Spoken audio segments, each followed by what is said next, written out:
semester, we work with colleagues, we work with leadership to make decisions about our teaching assignments. We think about what content we want to integrate into our learning experiences for our students. We think about our clinical assignments, if we've been on those clinical units before. We also think about what is our scholarly work going to be like for the next semester or even for the next year? Have we applied for any grants? Have we submitted abstracts to journals or for presentations, whether that's a podium presentation or a poster? There's a lot of work that goes into the planning process to help us determine what our priorities are going to be for the upcoming semester. Well, in this snapshot, we're going to talk about what is the number two mistake that colleagues, nurse educator colleagues across the country are making in an effort to be the very best educator that they can be, and then struggling to figure out how we're all going to get it done. Welcome back, everybody, to Dr. Sellers Educate. We are excited to take you on this journey in exploring the 12 biggest mistakes that nurse educator colleagues make as we transition into the role or as we remain in the role as a faculty member. If you haven't already, go ahead and pull out your study worksheet. And we also want you to think about this thought-provoking question as we talk about specific concepts related to this mistake that so many colleagues are making on their journey.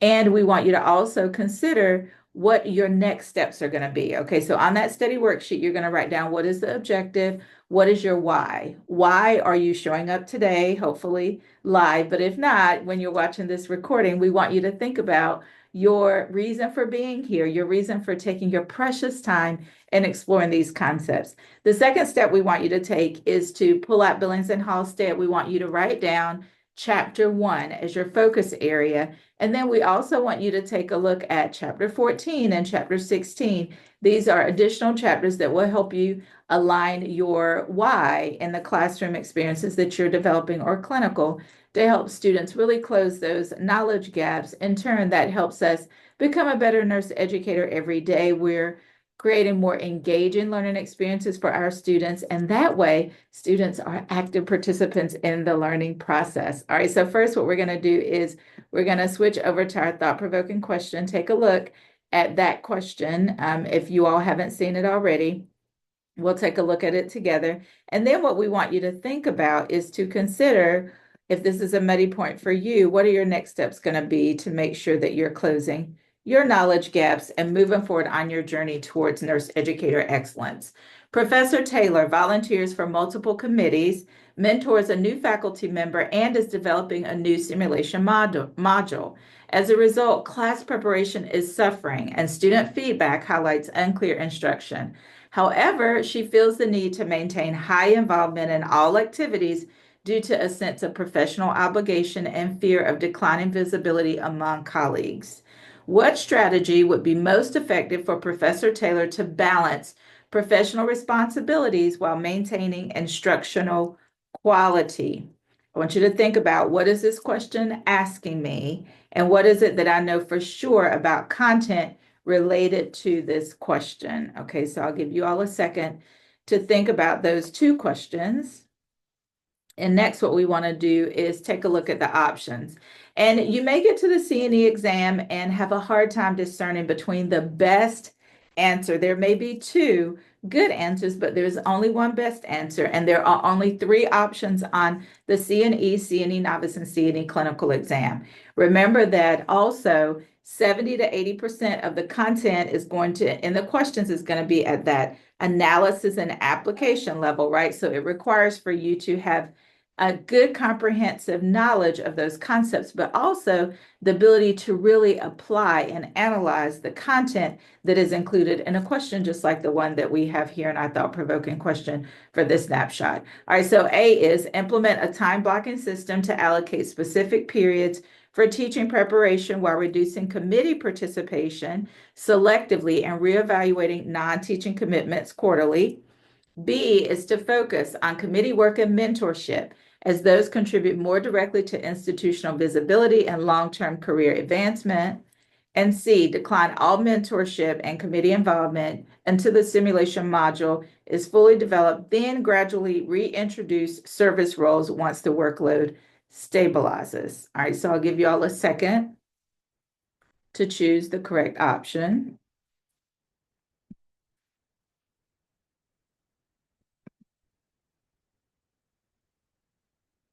All right, and so while you're reading over those specific questions, I do want to point out one additional chapter. All right, so we talked about chapter one, and then we talked about chapter 14, chapter 16, and then I also want you to take a look at chapter 22, which is centered all around quality improvement, looking at specifically in chapter 27, where you're going to explore opportunities for continuous quality improvement on page 434 and the rationale. Why is it so important that we, yes, make sure that we're good educators in the classroom, ensuring that we're engaging our students, just like is discussed in chapter 14 and chapter 16, but also how does it align with our program outcomes and ultimately our commitment to continuous quality improvement as described in chapter 22.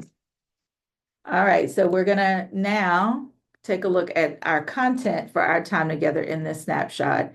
And if you're having a problem figuring out, what is going to be the best option for you in this question, what I would say is just to go ahead and write down what is it that's causing confusion for you. Okay, so what is it that's triggering that confusion? And then second of all, I want you to think about how can you not only review the content, but also integrate more of these evidence-based practices so that you have better clarity when the question shows up on the exam. Okay, so yes, you're going to read the page numbers and the chapters that we discussed to close your knowledge gaps. But more importantly, thinking about how is that going to show up in the everyday work that you are engaged in with your students in the classroom, in your academic setting. All right, and now we want to pick up where we stopped at last time that we met, and that was related to the best time to be a nurse educator is now. All right. And why is that? Well, we want to continue to have that conversation in regarding the why. Well, first of all, we know that nursing education continues to evolve. There's so many great technologies that are available. There's so many opportunities for us to increase our learning impact and the engagement with our students in the classroom, clinical, and STEM setting. And so we want to leverage that. Well, we first have to start with figuring out how does that innovative strategy align with the learning objectives, and ultimately, how does it align with the program outcomes, and looking at what those specific skills and abilities are that we want to ensure students have mastered before they graduate, okay? Because we know ultimately that summative evaluation, which is the NCLEX, is what we're preparing our students to be successful with. And then ultimately, we want them to make safe patient care decisions using those clinical judgment skills, applying the concepts that we teach them about in a way that is consistently competent. Okay, so thinking about competency-based education as well as one of those categories of knowledge that we want to make sure that we have aligned with our curriculum. The certification process is described on the NLN website. If you're on the journey for CHESI, then you want to go to the actual website for CHESI to learn more information about that one as well. We kicked our journey off in our last snapshot talking about the fact that not establishing clear goals can be a derailer in our journey towards achieving nurse educator excellence. And in this snapshot, we're aligning it with several different aspects, but we want to hone in on this specific one, and that is ignoring professional development. We know that ideally, we are not designed to know everything it is about nursing, right? There's no one person that knows everything about nursing. However, this is what the expectation is, as described in the NLN competencies. We want to be knowledgeable about one specific content area and be able to leverage that expertise, not only from a content basis, right? Not only the didactic, the theoretical element, but also from an application standpoint. So we want to draw from our prior experiences, whether that's in the classroom, in the clinical, or in the STEM space, in order to transfer knowledge to our students to increase their competency level. Well, how do we do that? Well, first, we want to introduce these concepts in the didactic setting. We want to leverage our experiences, our clinical experiences, or content that we have reviewed in order to create those rich learning experiences for our students. The second step is partnering. We want to be able to collaborate with our peers. Now, professional development through conferences and webinars is a great way to engage in that type of development, which is individual. And we want to be able to pull from that, right, to leverage those experiences and the knowledge that we gather from those webinars and conferences and bring it into the learning experiences with our students. And what that could look like could simply be a little bit of a debrief from a conference or a webinar that clearly aligns with the content we're teaching our students. Or it could be that we are sharing it with our colleagues, right, to improve their teaching effectiveness and their student engagement. All right, so that's what you want to think about when you're exploring where you are today as it relates to your knowledge gaps for the professional development aspect and also the workload aspect of the teaching responsibilities that we have, just like is described by Professor Taylor. The mentoring aspect we know is so important. We want to be able to mentor not only new faculty member, but even experienced faculty if there's a specific focal area, such as with submitting an abstract, right, when it comes to conferences or to a journal. We may need some mentoring in that area. So it may be a specific area of mentoring that we want to tap into for our more experienced or with our more experienced colleagues. So if you chose A, you are correct. So implementing that time blocking system, it's really going to do two things. First of all, it's going to create structure for Professor Taylor so they are aware of how they're spending their time and to be very focused on accomplishing the goals that she has identified for herself, right? That's a key step of balancing is time blocking. And just to clarify, because I'm not going to make the assumption that everybody knows what time blocking is. So let me give you an example. If you have, let's just say 6 hours in your workday, you've decided that you need to commit 2 hours in drafting a journal abstract, okay, that you want to put together. That perhaps you've already worked on the content, you have an outline, and now you're really ready to dig into the weeds in developing content for your actual article. All right, and so you blocking out 2 hours, you may decide that, you know what, I'm a better writer first thing in the morning, so I'm going to block out from 9 to 11. Those are the hours I'm going to spend focusing on writing this abstract for this publication that I want to submit to a journal. Well, the next day you may decide that, you know what, those 2 hours weren't quite long enough. I'm going to need to focus for 5 days on content for this article. So perhaps you decide to add more hours on, let's just say, Wednesday and Friday. Maybe you start on Monday. So maybe Monday, Wednesday, Friday, you're going to dedicate 2 hours every day, those 3 days, to developing content for your article. And then perhaps the following week, you're going to block out 2 different days as well. Okay, so that's time blocking. There's also research that says we want to accomplish one major goal, like writing an abstract, submitting a journal article every single day. Because what happens is if we put too many items, major projects on our to-do list, then it doesn't happen because we run out of time. The other benefit, the second benefit of time blocking is it creates purpose, right? And it gets something off of your list. Now, it doesn't mean that you have completed the full project, but you have been able to allocate and complete those 2 hours of dedicated time towards writing that abstract for your journal submission.